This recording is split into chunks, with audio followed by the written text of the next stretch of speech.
All right, here we go. We are now joined by our race winner, Denny Hamlin, driver of the number 11 Toyota with Joe Gibbs Racing. Denny, we are going to go straight to questions for you, and we will start off with Bob Pockris. Yeah, Denny, does outrunning Harvick and does that help you? Do you feel like mentally going into the playoffs and or potentially for the championship race?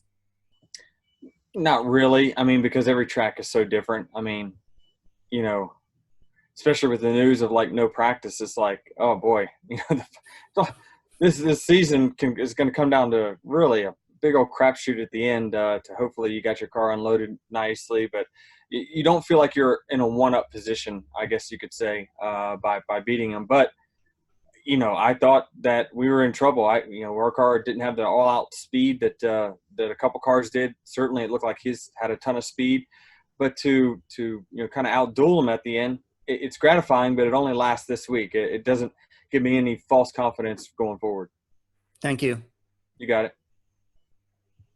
Next, we'll go to Kelly Crandall. Thank you. Hey, Danny, you had said, I think back at Pocono, that it's not championship or bust, because a lot of people obviously will be quick to point out, well, you've never won a championship, but you've got 3 Daytona 500s. Now you've got 11 wins in the last 2 years. So in general, how do you feel now just about your career, how things are going, and where you stand in the sport when you take a side, like you said, it's not championship or bust? Yeah, I mean, I love winning, and I just want to get to as many wins as I possibly can, and hopefully I win the last race of the season. That's the goal, but there are no guarantees. We're putting together a very, very solid season in many aspects, and that to me is a great season. If we can somehow get to the Final Four, that we have accomplished our goal. From that point on, those last 301 laps or whatever it is at Phoenix, we'll give it our best shot and see where we stack up. Thank you. Next, we're going to go to Jordan Bianchi. Denny, throughout the night, different drivers looked like they were in the picture to win this race. The 18, the 24, the 12, and you and Kevin kind of were running well, but maybe not in the mix. But when it comes down to it, though, you guys were deciding the outcome of this race. Do you look at that and just kind of like, this is just how it goes this year, this is who we are, this is what we are, and we are the two drivers that are separate ourselves from everyone else, and we're going to be fighting for it? Yeah, I mean, I think we're doing a great job of putting ourselves in really good positions to win races. And obviously, we really could have a boatload of wins right now. It's incredible. Chris set a very lofty goal at the beginning of the season of how many races he thinks we're going to win. And I said, you're nuts. And I'm thinking, wow, a few blown tires away from really making it happen. We still can get there. So I just he's bringing fast cars, and we're executing. I'm not making really many mistakes behind the wheel right now, and that's we're putting ourselves in contention. When we restarted fifth right there with 20 something to go, I really didn't like our chances that much, but I just was trying to execute every restart perfectly. We were able to get to third, another restart. Let's execute that one nicely, and we were able to battle it out. So this is a well executed race. We won today with probably not the best car. Next, we're going to go to Randy Kovitz. Yeah, Denny, winning here now back to back. I mean, what's that mean to you? And knowing you told me last week you're better second time around here. You can't get much better. What does that mean going into a playoff race at Kansas, that you've won it day and you've won it night? Yeah, I mean, I'm really looking forward to it. Anytime we can go to a racetrack and win for the first time, and then when we go back later in the season, pretty optimistic. So I love our chances, like I said, and I think that we got some good tracks ahead of us. We got some tracks that have been tough for me in my career ahead of us. So those are the ones I really want to perform well at and get better at. And if we can put ourselves in contention and win 2 or 3 more of these things before the playoff starts, we're going to be putting ourselves in a very good position for the stretch run. So, anytime we run track 2 times, I spend a lot of time really downloading and figuring out what I need to do to be better. And I still think there's a lot of work to be done with our team to make sure when we come back here, we are a little better, because I definitely think we were probably a third place car today. Thank you. You're welcome. Next, we're going to go to Lee Spencer. Thank you. Congratulations, Denny. I asked Brad earlier, and I'll ask you the same thing. To see the 4 former champions all running up front, you, Harvick, Keselowski, and Truex, you kind of think that it's shaping up to be the 4 of you that will eventually end up fighting for the championship in Phoenix? Oh, we're so far removed from that. I just think that who knows? I mean, 18 ran well tonight, 19 ran well tonight.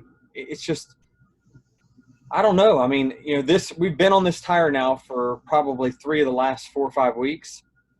It's not been the driver's favorite tire. It's been a challenge aerodynamically. But I think that it's so week to week. I mean, it seems like the 12 car in particular has been really fast on this tire. Penske cars have been good on the tires.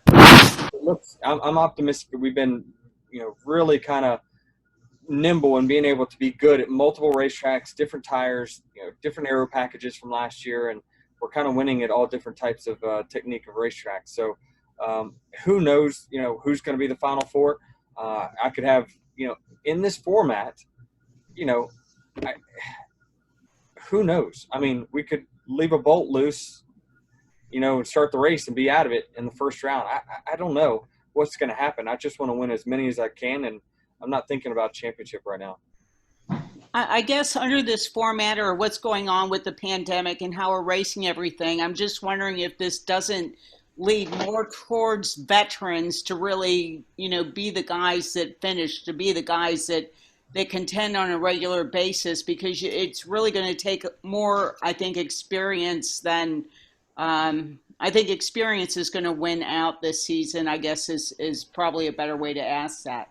Yeah, I mean, I'm trying to think when the last time we had someone in their 20s win a championship. I don't know that answer. I think Kyle was 30 on his first. But it just, racing is a little different than other stick and ball sports where, even though your athletic ability may deteriorate a little bit in racing, I'm winning more with my mind now than I am with my talent, So I just feel like I have to be smarter. I have to really be strategic with my moves. I have to really put a lot of effort into thinking about putting myself in the right situation. And that seems like today was kind of one of those days where I knew I didn't have the best car, but I had to just kind of outfox some people in some certain places. And it just worked out to where, we got that stretch run at the end where our car was fast and I was able to make the move. Thank you. You got it. Next, we're going to go to Tyler Jones. Denny, you won here back in October. What do you like so much about Kansas Speedway? What have you guys figured out to get you this recent success you've had? Well, I think Kansas has matured into one of the best mile and a halfs that we have on our schedule. It doesn't need any PJ1. We can run all the way from the wall all the way to the bottom. It's just a really, really nice racetrack. And it seems like the asphalt has aged well here. I think that the tire that we had here in the fall was a little better tire than what we had here in the spring, or I guess it's the summer. But it just seems like our setup was working for both. So we didn't venture too far from our race-winning setup this time around, and it was pretty close. So like I said, I still got some work to do. I think that we weren't the best car, like I said, but we found a way. Is the way that you guys are running the best that you've run in your career right now? How's this compared to some of those moments you've been through over the years? I certainly believe so. I mean, 2010 was a great run with eight wins, but I mean, man, we're more competitive week in, week out right now than what we were in 2010. I would say some of our races in 2010 were more dominant, but I think the field was a little more stretched out there to where one car would hit a setup, it would really take off. All these cars, especially with this aerodynamic package that kind of keeps us closer, it's tougher to really dominate races. But I certainly feel like I'm in contention more than I was in 2010. Thanks, Denny. Got it. Next, we're going to go to Zach Sturniolo. Denny, congrats on this win. I'm curious, a lot's been said about your relationship with Chris Gabehart over these last 18 months. What is it about the two of you that allows you guys to have been so versatile over these past 18 months? Because it is really every single racetrack you guys go to, you're competitive and have a chance to win. And I know you've harped on the trust between you guys a lot too. Yeah, and I think it really boils down to trust. I do my job, he does his, and I don't venture in his department. He don't really venture into mine. So he knows that I've been doing this long enough. When I give him the information that I need to make my car faster, he just goes to work on it. He doesn't try to change how I'm driving to adapt to maybe what someone else is doing. He works on the car to get it where I need it. And so that relationship really works well. And, we're building a notebook, and that notebook is getting thicker and thicker, and the knowledge is getting greater and greater. And that's why you're seeing the results you're seeing. Maybe it's a little premature for this question, but do you feel like you guys can be one of those all-time great duos as the driver crew chief? Well, statistics would say that we are so far, but I would like to keep it going for many, many years past just these last two. And we've got something special going for sure, and we don't want to mess it up. I appreciate it. Thanks, Denny. Got it. Next, we'll go to Jim Utter. Congrats, Denny.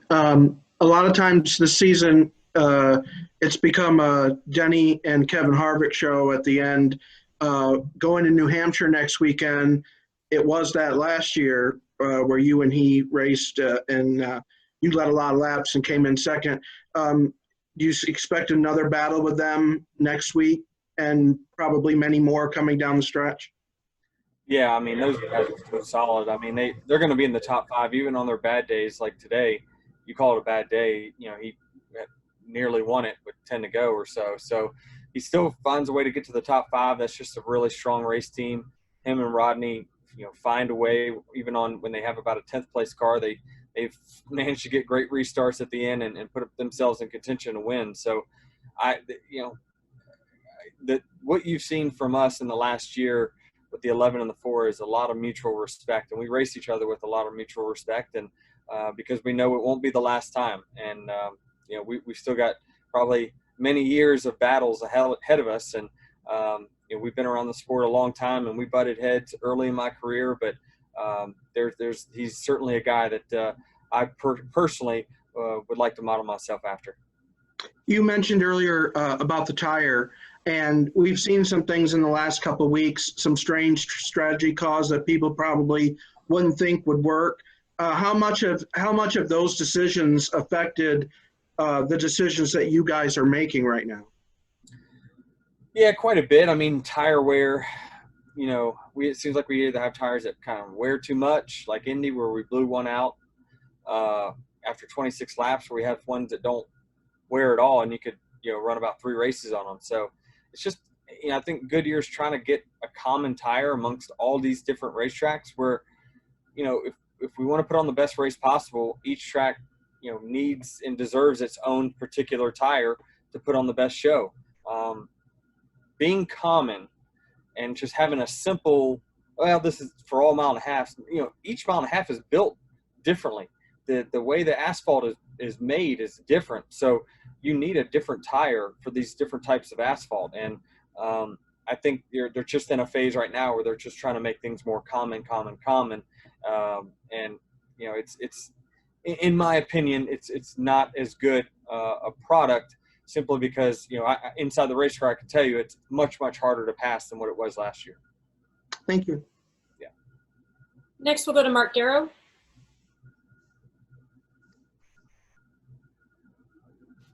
There we go. Denny, you alluded a little while ago about Chris set this goal at the beginning of the year, but you didn't tell us what it was. So what was the number he set that you think you might be able to get to or could have already gotten to? Well, I think, we had some meetings in the off season, and, we didn't talk a whole lot about Homestead and, championships, let's go get a championship this year. His goal's been very simple. He gave me a list of about, I think, probably 6 guys in history that had won X amount of races. He says, you want to be a legend? Like, get on that list. Forget the championship. Like, you win that many races and you've done something special. And so, we're working towards it, and we're trying to do everything we can. And certainly had some slip out of our hands over the last month or so that I wish I could have back, but you can't do it. We've got 5. We're roughly a little over halfway through the season, and so we can get there. We just gotta keep digging and keep putting our head down and keep working. And that's my goal is to win as many races as I can, and hopefully that the last one of the season is the last race. That was a great answer, and you still didn't give us the number, but I get it. You don't want to jinx the deal. I get it. But it was a great answer, and I appreciate it. You spoke a moment ago with Jim Utter about the New Hampshire race last year. What do you think of that finish now when you look back on it? It was classic. It was one of the best finishes we had last season. Yeah, I thought that Harvick just kind of outsmarted me really on that last lap, kind of protecting the bottom there. I didn't do a good job on that final lap. I obviously had the fastest car. He just outsmarted me by putting himself in that position to where he was on the offense and he could play defense pretty easily by just kind of giving me the old door on the right side coming off the turn 4. So, of course, I was going to beat him to the line, and he knew that was his move to stop my momentum. Had he been on the outside, I would have done the same thing to him and got him out of the groove. So he got the best of me, and I certainly haven't forgot it. But you learn lessons here and there from guys like him. Thank you. Next, we're going to go to Stephen Conley. Denny, without the practice and everything, you guys feel like you can show up to any race and win that race, or at least be in contention for it. Do you feel like you can win at every track, or are there some still at least upcoming, especially into the playoffs, that you think might be a little problematic for you? No, I mean, we run well everywhere. There's not one track we don't run well at. So to answer your question, no, we can win every single week. I know my equipment's good enough to do it. I still need to get better at some racetracks. But certainly I think that I go to the racetrack every week thinking that we can win. As long as I don't make a mistake and we have what we call in our 11 team is a green race where no mistakes are made, we typically are always in the top 5 with a shot to win. And so it's on me to make sure we have green races. And you were talking about Chris Gabehart earlier and the trust that you guys have. How close do you feel that without the practice you guys are unloading with the truck to be up front immediately? Well, we're doing a better job. We're doing a really good job, obviously, of adapting to no practice. But certainly I think that, on going to races where we have the same aerodynamic package as what we had last year, it makes things a lot easier to unload closer. So, and now that, in the second half of the season, we're going to be back to some racetracks, you're going to see a lot of guys be much closer when they unload than what they were at the start of this deal. Thank you. Got it. Next, we'll go to Adam Fenwick. I'm going to jump on the bandwagon and ask about New Hampshire Motor Speedway as well, Denny. You've been extremely good there during your career, just in general. 3 wins there total, not to mention battling Harvick the last couple of years. Why are you so good there? What makes you as a driver and your team so good at that racetrack? Well, I just think I'm a kind of a short track guy at heart, and always, adapted to the flat mile tracks, whether it be Phoenix, 3/4 mile at Richmond, or New Hampshire. It just seems like, the flat tracks, the flat short tracks I've always been really, really good at. It feels like an eternity since we've run a short track that other than the All-Star race. So, we're going to be going back there with a different aerodynamic package. So we can't just rely on the notes that we had. The closest thing we could use is probably Phoenix, but I wrecked out of that race early, so we don't have a whole lot of notes to go by, but I'm sure we'll be pretty close when we get there. But it's just a track I've always been good at, and it fits my style of driving, and we've got some wins because of it. Next, we're going to go to Jeff Magliochetti. Hi, Denny. Congratulations on the win. This will be the longest break you guys have in the schedule for a little bit. So basically my question is, how are you going to spend that time? It was great to see that time spent with your family in Victory Lane on NBC after the race. So are you going to? How are you going to spend that time basically from now till New Hampshire? Yeah, I mean, I've got some times with my girls this weekend, so hang out with them, and we'll hang out tomorrow and celebrate. And my celebration for my winning is taking them to the ice cream store. So I'm not sure who they really probably feel like they won more than I did. So we'll just hang out, and obviously it's great to have a weekend off, especially with as busy as this season has been. We've been really on a stretch grind here. And I'm really happy that it seems like I don't know, it just seems like in my career I win a lot going into off weekends. So since something about being able to be number one for a few extra days motivates me. All right, we'll get that large cone tomorrow. Thank you, Denny. Congratulations. Right. Next, we'll go to Sterling Siemens. Thank you. Denny, first of all, congrats on the win tonight. I got to ask, because JGR, they seem to really have a knack for mile-and-a-half tracks like this. I mean, 3 cars in the top 5 tonight for Joe Gibbs Racing.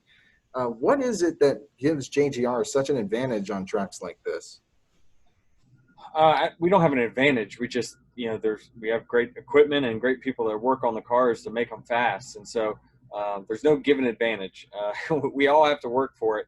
And, it's not been a dream season by any means by JGR this year. I mean, it was a tough team meeting after Texas with Joe, and he gave us some motivation to go out there, and we needed to get our act together and start winning some races. So it definitely we don't feel like we're on top by any means. We still got a lot of work to do, but today was encouraging because we saw all of our cars towards the front, and that really is a good sign that you've got a bigger box to work with when it comes to the speed in your car.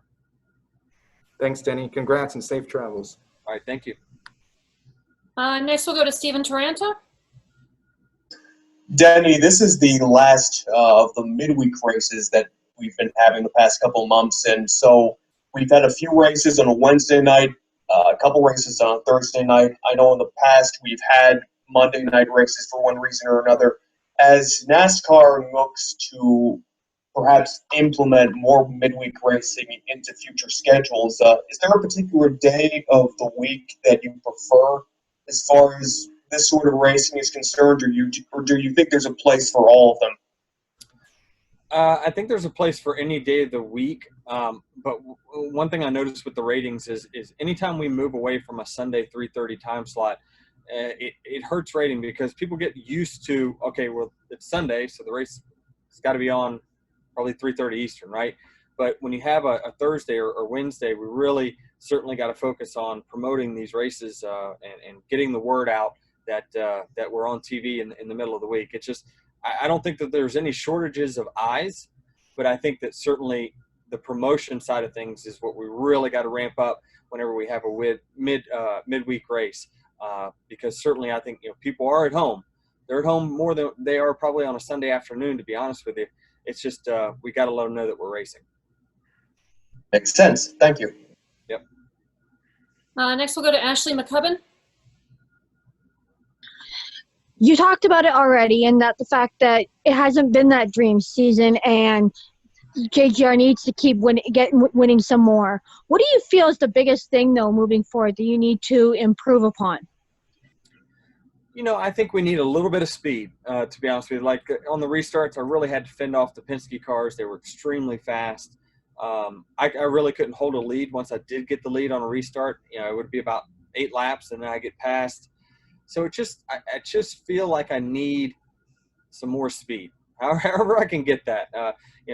That's so many different departments. Aerodynamics, it's motor, it's all kinds of different things that we need to improve on just slightly, and we'll be right there where we need to be. So typically JGR, we get better as the season goes, but this has definitely been a particularly slow start for JGR, with the exception of us as an organization to start a season.